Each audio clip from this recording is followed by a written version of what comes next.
September 18, 1970, London, England, 11:27 in the morning. An ambulance pulls up to 22 Lansdowne Crescent in Notting Hill. Two paramedics walk into a ground floor flat, and what they find inside will spark a controversy that lasts more than 50 years. Jimi Hendrix, the man many call the greatest guitarist who ever lived, is lying in the bed, soaked in red wine and vomit. He is already dead, and he is completely alone. No girlfriend, no one in the flat, just Jimi, alone. And here's the thing. The woman who was supposed to have been with him all night, she had told everyone she was right there by his side. So where was she? And more importantly, what had been happening in that room for the past 9 hours? If this is the kind of story that keeps you up at night, make sure you hit like and subscribe to the channel. I cover the dark, real, and often buried stories behind rock music history, and there's a lot more coming. Now, let me tell you about Jimi Hendrix. By September 1970, he was the highest paid rock musician on the planet. Rolling Stone would later call him the greatest guitarist of all time. He had rewritten what an electric guitar could do. At Woodstock in 1969, in front of 500,000 people, he played the American national anthem in a way nobody had ever imagined possible. But by the fall of 1970, something was crumbling underneath all of that greatness. He was exhausted. He was sleeping badly. Chronic insomnia had been plaguing him for months. He was dealing with 2 active lawsuits. He was desperate to escape a management contract with a man named Michael Jeffrey, a former Army intelligence officer who many people in his circle deeply distrusted. On the phone the night before his death, Hendrix was reportedly discussing how to get out of that contract. He was 27 years old, and he was already thinking about what came next. He never got the chance to find out. The woman at the center of everything is Monika Dannemann, a German figure skater turned painter who had met Hendrix at a concert in Dusseldorf in January 1969. She claimed they fell in love instantly. She claimed they were engaged.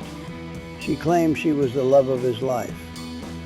Many people who knew Hendrix questioned that version of events. Former girlfriend Kathy Etchingham, who had been with Jimi for years throughout the 1960s, pushed back strongly on almost every detail of the story Monika told. But in terms of what happened on September 17th and into the early morning of September 18th, Monika Dannemann is and was the only witness, which is exactly why the inconsistencies in her story matter so much. So let's walk through what we actually know. On the afternoon of September 17th, Jimi was at the Samarkand Hotel with Dannemann. She took photographs of him in the garden, holding his black Stratocaster. They are the last known photographs of him alive. In some of them, he looks tired. His face is a little puffy. He only attempts to smile in a few of them. That evening, they attended a party thrown by a business associate. According to multiple witnesses at that party, Monika was visibly uncomfortable, even angry, reportedly because Hendrix was spending time talking to other women. There were arguments. Witnesses described her as increasingly tense throughout the night. At around 3 in the morning, the couple left together and drove back to the flat. And this is where the story starts to fracture. According to Dannemann's account, and I want to emphasize here, she gave many accounts, and they changed significantly over time. Hendrix was unable to sleep because he had taken an amphetamine at the party.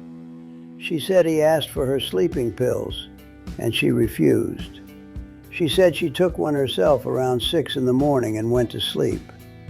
She said when she woke up around 10 or 11, she found him unresponsive. She called Eric Burden first. Then she called the ambulance. She said she rode in the ambulance with Jimi, and that he was still alive when they reached the hospital. That is the version she told publicly for years.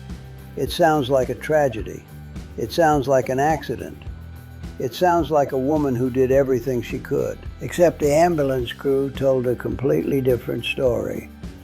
The London Ambulance Service issued an official statement in 1992 confirming that when they arrived at 11:27 in the morning, there was no one else in the flat. Hendrix was alone, and he had not accompanied by anyone in the ambulance.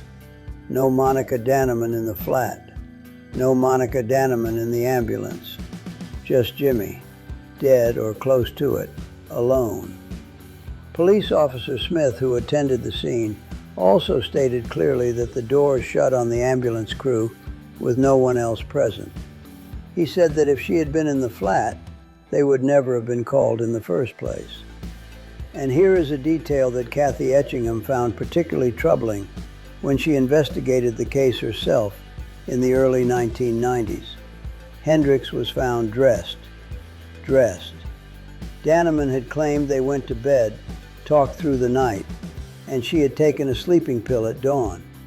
So why was he dressed? And the red wine. The autopsy found massive amounts of red wine in his lungs. Not just his stomach, his lungs. Dr. John Bannister, who treated Hendrix at St. Mary Abbott's Hospital that morning, later said the amount of wine on him was extraordinary. The official cause of death was asphyxiation through aspiration of vomit while intoxicated with barbiturates, 9 Vesperac sleeping tablets, 18 times the recommended dose. The coroner recorded an open verdict, citing insufficient evidence of the circumstances. In other words, we know how he died. We don't know exactly what led to that moment. Now here is where Monika Dannemann's story gets even more complicated. Over the years, she didn't just stick to her original account. She kept expanding it and changing it.